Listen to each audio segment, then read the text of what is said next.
Maxima could barely believe it when she received a letter announcing that she had been awarded the very first full scholarship to one of the country's most prestigious schools. This was the break her family had prayed for, a chance to lift them out of poverty. Her mother's eyes filled with tears as she held the letter with pride and joy. For Maxima, this was the opportunity of a lifetime, but it also came with a sense of fear. How would she fit into a world of wealth and privilege? As she packed her things for the new term, she promised herself that she would make the most of this opportunity, no matter what challenges lay ahead. Arriving at St. Rose's Academy was an overwhelming experience. The grand buildings and students dressed in designer clothes made Naisima feel like she had stepped into a completely different world. Her classmates came from affluent backgrounds, with parents who were business magnates, celebrities, and politicians. But despite feeling out of place, Maisima walked into her new school with her head held high. She knew she had earned her spot here, and no one could take that away from her. The harassment didn't start immediately. In the beginning, most students didn't notice her, too absorbed in their own lives and social circles. But soon enough, whispers began to spread. Rumors about the new scholarship kid and her humble background quickly became the subject of gossip among wealthier students. Some saw her as a charity case, a girl who had no place in their world of designer clothes, luxury bags, and summer homes abroad. Vanessa, the undisputed queen of the school, was the first to take issue with Maisima's presence. To Vanessa, Maisima embodied everything she loathed, a poor girl benefiting from the wealth and hard work of others, specifically her own family. Vanessa's father had been one of the biggest benefactors of the academy, and their family wealth had helped establish the very school that Maisima now attended on a scholarship. To Vanessa, this was an insult. She despised poor people, viewing them as filthy leeches who thrived off the efforts of the wealthy. It didn't matter that Maisima had supposedly earned her spot through a scholarship. To Vanessa, she was still a parasite, reaping the rewards of a world built by families like hers. The harassment started subtly, with side glances and whispered comments in the hallways. Vanessa and her friends would laugh loudly whenever Maisima passed by, making it clear that they were talking about her. They started calling her Little Miss Charity behind her back, and soon enough, the nickname caught on. It wasn't long before Maisima found herself completely isolated, with no one to turn to. Even those who were friendly at first now distanced themselves, afraid of becoming targets of Maisima's wrath. The first real attack came during gym class. During a game of soccer, Vanessa deliberately kicked the ball at her, hitting her hard in the leg. While Maisima winced in pain, Vanessa and her friends burst out laughing, mocking her for being weak and fragile. It was humiliating to be laughed at by her peers, but she refused to cry. She stood tall, her pride the only armor she had against their cruelty. Maisima's isolation deepened as the bullying escalated. Vanessa's influence over the other students was strong, and soon everyone followed her lead. Maisima was excluded from group projects, left out of school events, and ignored in the hallways.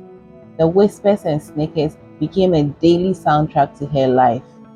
Even the principal, as well as the teachers, though aware of the tension, seemed hesitant to intervene, afraid of crossing Vanessa, whose father was one of the biggest benefactors.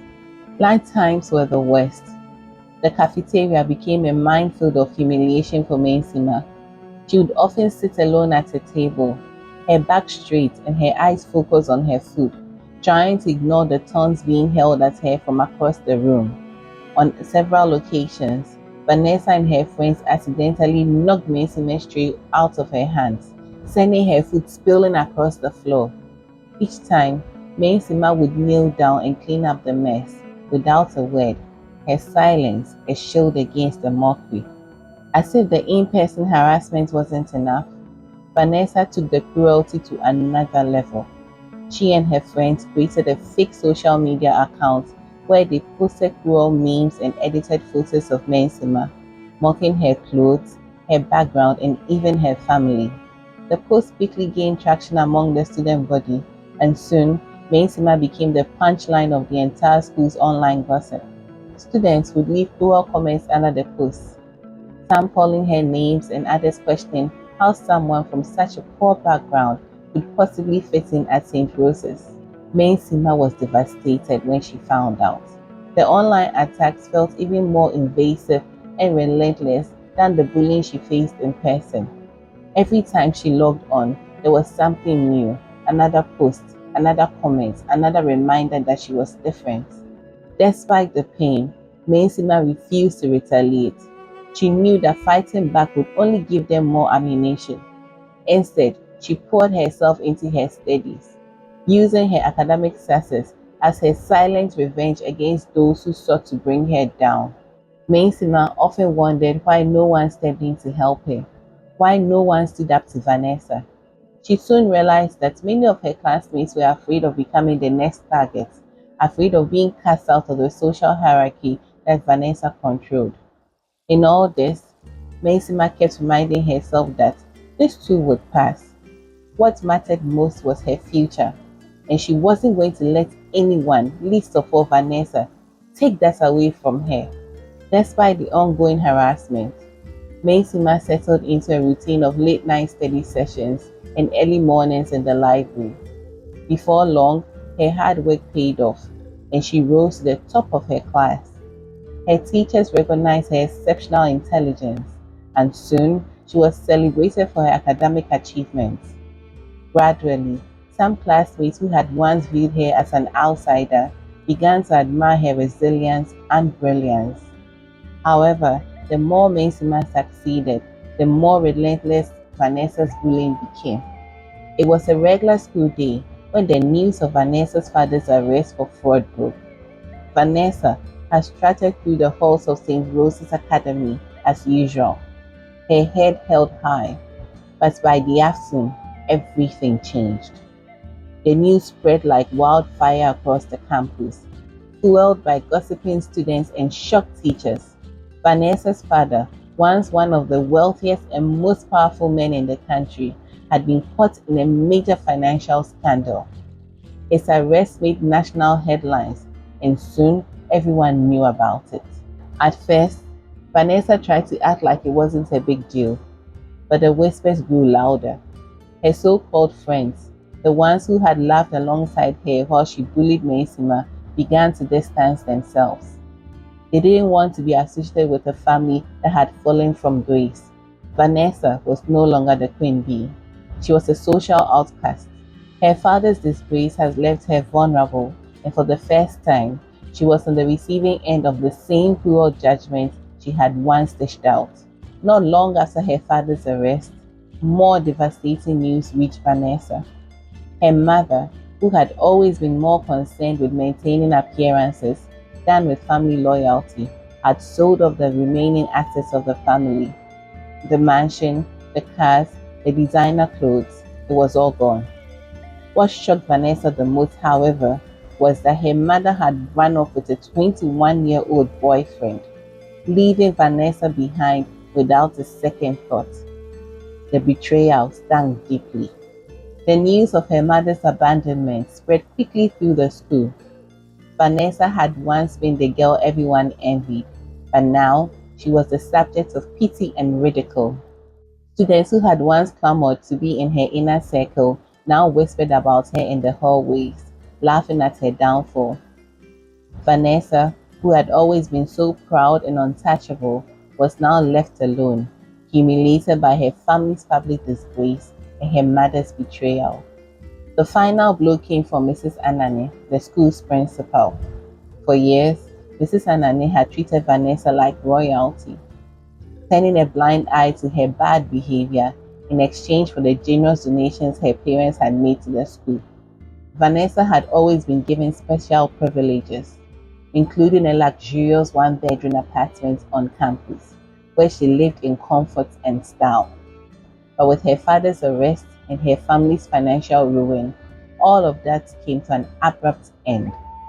In a shocking turn of events, Mrs. Anane ordered Vanessa to vacate her apartment immediately. She was no longer the daughter of a benefactor and therefore no longer entitled to any special treatment. Vanessa was moved to a cramped, dirty closet under the staircase of the school building. The space was small, musty, and smelled of mildew. It was nothing like the luxurious accommodation she had been used to. The principal, who had once catered to Vanessa's every whim, now treated her with cold indifference, enforcing the same strict rules that applied to every other student. For the first time in her life, Vanessa understood what it felt like to be at the bottom. The closet under the staircase became a symbol of her fall from grace, and the other students didn't hesitate to remind her of it. She was ridiculed and shunned, just as she had once done to Maisima. Her former friends avoided her, leaving her to eat alone in the cafeteria and navigate the hallways with her head down. The students who had once laughed at her jokes and followed her lead now whispered cruel things about her, mocking her for her family's downfall. Vanessa found herself utterly alone. She realized with a sinking heart that her wealth and status had been the only things holding her social standing together. Without them, she was just another girl, vulnerable to the same harsh treatment she had inflicted on others. During the New Year break, it was mandatory for all students to go home. While most went to their luxurious mansions or vacationed abroad, Vanessa found herself with nowhere to turn. Her father was in jail, her mother had disappeared, and her once loyal friends had abandoned her. Too proud to ask for help and too ashamed to face her new reality, Vanessa felt completely lost. Just when she thought she had hit rock bottom, Maisima did something unimaginable. She offered to take Vanessa home with her for the break. Vanessa was stunned by the offer. She had spent months bullying Maisima, yet here she was, offering her help with no strings attached. Desperate and with no other options, Vanessa accepted. For the first time in her life, she would see how someone without wealth lived, and she had no idea what to expect. Vanessa's arrival at Maisima's humble home was a stark contrast to the life of luxury she was used to. The small house was simple but warm, filled with love and laughter. Maisima's family welcomed her with open arms, treating her as if she were one of their own. For Vanessa, it was a jarring experience. She had always believed that money was the key to happiness, but here she saw a family that had very little, yet seemed far more content than her own had ever been. Over the course of the week, Vanessa began to see Maisima in a new light. She realized that Maisima's strength and determination came from the love and support of her family, not from material wealth. Vanessa started to question everything she had once believed. As the days passed, Vanessa and Maisima spent more time together, sharing stories about their lives and their dreams for the future. For the first time, Vanessa opened up about the pain of losing her family's wealth and the loneliness that came with it. Maisima listened without judgment, offering support and understanding. In return, Vanessa began to see Maisima as more than just a scholarship student. She saw her as a friend. Their shared experiences, though from different worlds, brought them together. By the end of the break, Vanessa had gained a newfound respect for Maisima, and Maisima had seen a softer side of Vanessa she hadn't thought existed. The walls between them had started to come down, and a genuine friendship began to form. After returning from the New Year break, the atmosphere at St. Rose's Academy was cold and unwelcoming for Vanessa. Her once loyal circle of friends had fully turned their backs on her. Through it all, Maisima stood by her. Their friendship didn't escape the notice of the other students. Their newfound bond only made things worse. While they continued to isolate and ignore Mensima, the bullying that had once been directed at her was now turned towards Vanessa. Mrs. Anane, the principal, seemed more determined to make Vanessa's life unbearable. Mrs. Anane now treated her with disdain and seemed to be watching her every move, ready to punish her for the slightest infraction. She began singling her out in front of the class, blaming her for things she hadn't done and calling her out at school assemblies to embarrass her in front of the entire student body. Mrs. Anane seemed to take particular pleasure in reminding Vanessa of her family's fall from grace. She constantly told her that she would need to leave the school soon because her father's tuition payments wouldn't cover the remaining term. Vanessa was shocked. She knew that her father had always paid for the entire year in advance, and as it was their final year, there should have been no issues. Mensima watched in silent anger as Mrs. Anane continued to publicly humiliate Vanessa. Something felt off. When Vanessa confided in her that she was being asked to leave the school because of unpaid tuition, it seemed even more suspicious, especially since Vanessa was sure her father had already paid the full amount in advance, making the situation even stranger. Mensima, always a problem solver, came up with a bold plan. "Vanny, we need to find proof," she told Vanessa late one night. "If you are sure your dad paid, there has to be something in Mrs. Anane's office that shows it." At first, Vanessa was hesitant, but after everything she had been through, she agreed, feeling she had nothing to lose. The next weekend, when Mrs. Anane left the campus for a school event, the two girls snuck into her office. Mensima quickly picked the lock, her heart pounding in her chest as they slipped inside. They searched through the headmistress's files and found what they were looking for: a large envelope addressed to Mrs. Anane from Vanessa's father's attorney. Inside, they uncovered startling documents and revelations. Not only had her father paid the tuition in full, but he had also set up a secret trust fund for her before his arrest. To their disbelief, Mrs. Anane had been named the trustee of this fund and had been siphoning the money into her personal account while treating Vanessa poorly. Vanessa felt a mixture of anger and betrayal, but she knew what she had to do.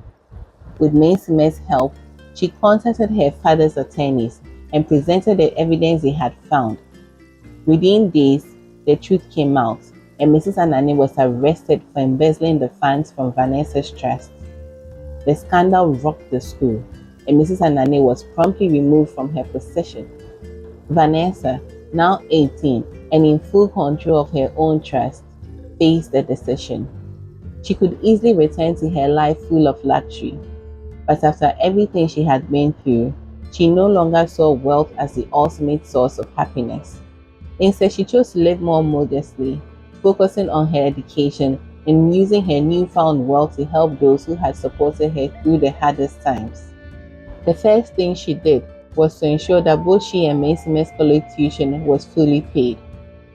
On the final day of school, with their diplomas in hand, the two girls walked out of St. Rose's Academy side by side. In a symbolic moment of freedom, they climbed into a newly purchased convertible, a gift from Vanessa's trust fund, and drove off into the sunset, laughing and full of hope. Together, they knew that their future was bright, and that no matter what challenges lay ahead, they would face them with resilience, friendship, and the knowledge that better days were coming. The lesson to be learned from this story is to be considerate and kind to all. Treat other people the way you want to be treated. Also, treat everyone with dignity, irrespective of their status. What would you have done if you were in Mensima's place? Would you offer help to Vanessa after how poorly she had treated you? Let us know in the comments. I always enjoy hearing from you all. Until next time, bye. Thank you for staying through this exciting tale. Don't forget to watch the next video for yet another compelling story. And as always, please like, share, and subscribe.